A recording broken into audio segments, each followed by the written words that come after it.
ഒരു വ്യത്യസ്തമായ ഗെയിമാണ് നമ്മൾ കാണുന്നത്.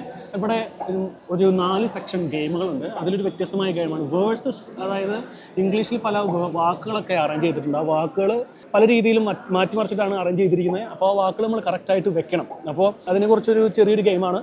അപ്പോൾ ഇങ്ങനൊരു ഗെയിം, അതായത് പല രീതിയിലുള്ള പല ഗെയിമുകളുണ്ടല്ലോ, ഇങ്ങനൊരു ഗെയിമുകളൊക്കെ ഡെവലപ്പ് ചെയ്യാനുള്ള കാരണം എന്താണ്? ആക്ച്വലി ഈ ഒരു ഗെയിം ഡെവലപ്പ് ചെയ്യാനുള്ള കാരണം എന്ന് പറഞ്ഞു കഴിഞ്ഞാൽ നമ്മുടെ ജാവ കോൺഫറൻസിൽ വരുന്ന കുറച്ച് പിള്ളേർക്ക് ഈ വചനങ്ങളെ പറ്റിയും സുവിശേഷത്തെ പറ്റിയും കുറച്ച് ഐഡിയ കിട്ടണം. അതായത് ഇപ്പോൾ ഓൾറെഡി അവർക്ക് കുറേ വചനങ്ങൾ അറിയാമായിരിക്കുമല്ലോ. സോ അവർക്ക് ഇച്ചിരിയുടെ ഒരു ക്ലാരിറ്റി കിട്ടാൻ ഈ വചനങ്ങളിലൂടെ വേർഡ് ഓഫ് ഗോഡ് കൂടെ കുറച്ചുകൂടി ഒരു ഫൺ രീതിയിൽ വചനങ്ങൾ പഠിക്കാനായിട്ടും വചനങ്ങളെ പറ്റി ഒന്ന് ഓർത്തിരിക്കാനായിട്ട് ഒരു ഗെയിം ഞങ്ങൾ ഡെവലപ്പ് ചെയ്തതാണ്. സോ ഈ ഒരു ഗെയിം എന്ന് പറഞ്ഞു കഴിഞ്ഞാൽ ഇത് ആക്ച്വലി വചനങ്ങൾ പല ഫ്രേഗ്മെൻറ്റ്സിൽ, ഒരു സെറ്റ് ഓഫ് വചനം നമ്മൾ പല ഫ്രേഗ്മെൻറ്റ്സിൽ മുറിച്ചിട്ട് അതിൻ്റെ പിന്നെ കൂട്ടി ചേർത്തിട്ട് നമ്മൾ ആക്ച്വലി ഇത് ഇവാലുവേറ്റ് ചെയ്യുന്നു. അപ്പോൾ നമ്മൾ എത്ര വേഗതയിൽ ചെയ്യുന്നോ അത്ര വേഗതയിൽ സ്കോർ നമ്മുടെ കൂടും. അപ്പോൾ അവിടെ ഒരു കോമ്പറ്റീഷൻ ഉണ്ട്. പിന്നെ ഇവിടെ ആക്ച്വലി വേറൊരു ഗെയിം ഉണ്ടായിരുന്നു. ഈ ഒരു ഗെയിം എന്ന് പറഞ്ഞു കഴിഞ്ഞാൽ മത്തായിയുടെ സുവിശേഷത്തിലൂടെ ഞങ്ങൾക്ക് എന്താ പറയുക, നമ്മൾ കുറേ ചോദ്യങ്ങളുണ്ട് ഇതിനകത്ത്.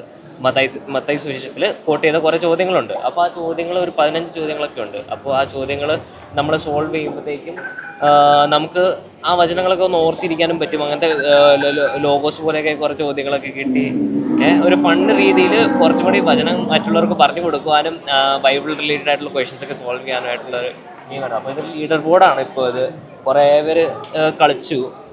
ഇപ്പോൾ തന്നെ കുറേ പേര് വന്ന് കളിച്ചിട്ടുണ്ട്.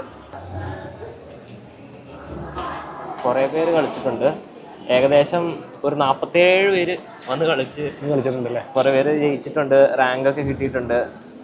അതെന്താണ് അവിടെ ആ ഗെയിം?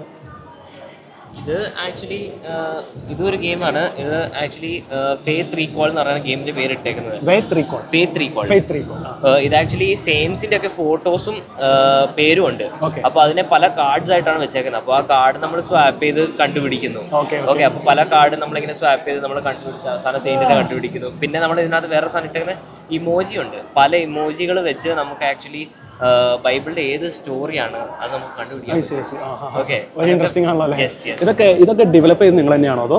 ഞാനും വേറൊരാളും കൂടി ഉണ്ട്. അത് ഞങ്ങൾ രണ്ടുപേരുമാണ് ഡെവലപ്പ് ചെയ്തത് ഈ ഗെയിം. ഇത് ആക്ച്വലി കുറച്ചും കൂടി ഫൺ രീതിയിൽ വരുന്നൊരു ഗെയിമാണ്. നമുക്ക് ഒരു റേസിംഗ് ഗെയിം പോലെ എന്ന് പറയാം.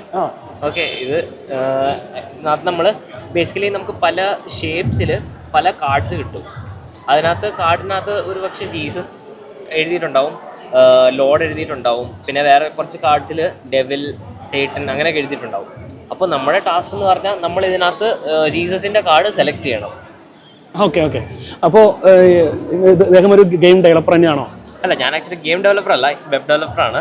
സോ ഇത് ബേസിക്കലി ഒരു വെബ്സൈറ്റ് തന്നെയാണ്. വെബ്സൈറ്റിന് തന്നെ നമുക്ക് കുറച്ച് ലോജിക്കൊക്കെ കൊടുത്ത് ഗെയിം ഡിസൈൻ ചെയ്തേക്കുന്നതാണ് ഇവിടെ.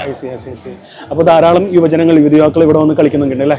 ഒരുപാട് പേര് വന്ന് കളിക്കുന്നുണ്ട് 2 ദിവസമായിട്ട്. കുറെ നാൾ തുടങ്ങി ഇതിന്റെ ഡെവലപ്മെന്റ് ആയിട്ട് തുടങ്ങിയിട്ട് കുറെ നാളായോ?